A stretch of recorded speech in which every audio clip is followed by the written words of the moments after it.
Natutuwa si Bea Binene sa magandang feedback sa pinagbibidahan niyang Alice Bungisngis and her Wonder Walis. Kinabahan nga ba ang twin star nang maka-eksena ang gumaganap na kontrabida na si Jean Garcia? Ang chikahatid ni Lars Santiago.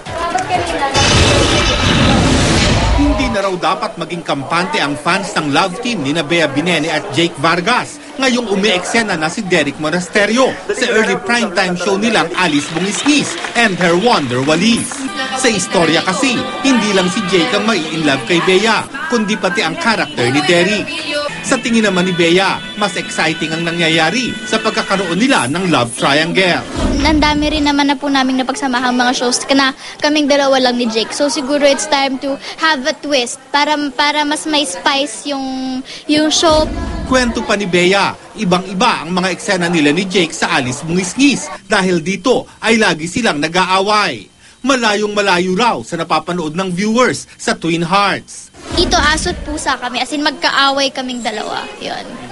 Talo kami ng talo. Dito kasi po, diba, sa Twin Hearts, sweet-sweet na, kilig-kilig. Sa unang gabi ng pagkapalabas ng Alice Bungisngis, kinabahan daw si Bea dahil hindi biro ang pagkatiwalaan para mag-title role sa isang show.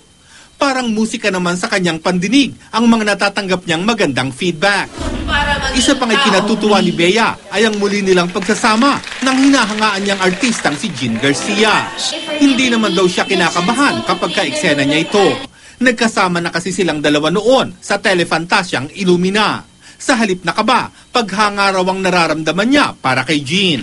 Once ko pa lang po kasi siya nakaka-eksena dito sa Alice and ano na siya, ang gaan niya katrabaho kahit off-cam.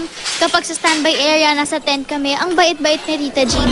Napapanood ang Alice Bungisngis and her Wonder Walis gabi-gabi bago mag-24 oras dito sa GMA.